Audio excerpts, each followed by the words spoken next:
Hello everyone, welcome to our channel. జపాన్ను వణికిస్తున్న కొత్త బ్యాక్టీరియా చాలా డేంజరస్. 48 గంటల్లోనే మరణం. నేటి కాలంలో అనేక రకాల వైరస్లు, బ్యాక్టీరియాలు పుట్టుకొస్తున్నాయి. అంతేకాక వీటి కారణంగా అంతుచిక్కని వ్యాధులు వ్యాపిస్తున్నాయి. 2 ఏళ్ల క్రితం కరోనా కారణంగా ప్రపంచమంతా ఏ విధంగా వణికిపోయిందో అందరికీ తెలిసిందే. ఆ తర్వాత కూడా తరచూ పలు దేశాల్లో వింత వింత వైరస్లు పుట్టుకొచ్చి మనుషుల్ని భయపెడుతున్నాయి. తాజాగా ఓ బ్యాక్టీరియా జపాన్ వాసులను వణికిస్తుందట. ఇది కరోనా కంటే చాలా ప్రమాదకరమైనది. మనిషి మాంసాన్ని తిని జీవించే ఈ బ్యాక్టీరియా వలన సంభవించే ప్రాణాంతక వ్యాధి కేసులు ఆ దేశంలో రోజురోజుకి పెరిగిపోతున్నాయి. Japan national institute of infection diseases తెలిపిన వివరాల ప్రకారం స్ట్రెప్టోకోకల్ టాక్సిక్ షాక్ సిండ్రోమ్ అనే బ్యాక్టీరియా దెబ్బకు జపాన్ వాసులు వణికిపోతున్నారు. ఇది కరోనా కంటే డేంజరస్ కావడంతో అక్కడి ప్రజలు ఆందోళనకు గురవుతున్నారు. మనిషి మాంసాన్ని తిని బతికే ఈ బ్యాక్టీరియా వలన ప్రాణాంతక వ్యాధి సంభవిస్తుంది. అలాంటి ప్రాణాంతక కేసులు జపాన్లో రోజురోజుకి పెరిగిపోతున్నాయి.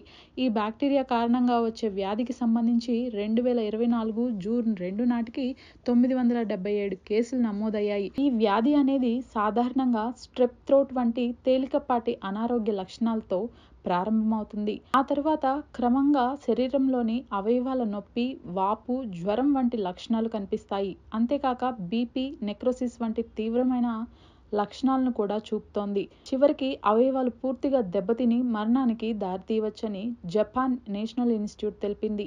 ఈ వ్యాధి ముఖ్యంగా 50 ఏళ్లు పైబడిన వారికి చాలా డేంజరస్ అని పేర్కొంది. ఈ బ్యాక్టీరియా సోకటంతో చాలా మరణాలు 48 గంటల్లోనే జరుగుతాయని తెలిపింది. ఈ బ్యాక్టీరియా సోకిన వారిలో ఉదయం పాదంలో వాపు, మధ్యాహ్నం నాటికి మోకాలికి వ్యాపిస్తుందని, రోగి 48 గంటల్లో చనిపోవచ్చని టోక్యో విమెన్స్ మెడికల్ యూనివర్సిటీలో ఇన్ఫెక్షియస్ డిసీజెస్ అధ్యాపకులు కెన్ కుకుయిచి అంటున్నారు. ఇక వీరు చెప్పిన ప్రకారం బ్యాక్టీరియా ఎంత ప్రమాదకరమైనదో తెలుస్తోంది. ఈ బ్యాక్టీరియా కారణంగా జపాన్లో ఈ ఏడాది 2500 కేసులు నమోదయ్యాయి. మరణాల రేటు 30% ఉందని ప్రొఫెసర్ కుకుచి హెచ్చరించారు. ఇదే సమయంలో జాగ్రత్తలు తెలిపారు.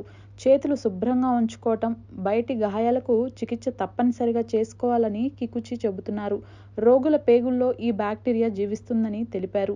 ఈ డేంజరస్ బ్యాక్టీరియా వ్యాప్తి చెందకుండా అప్రమత్తంగా ఉండాలని ప్రజలను కోరుతున్నారు.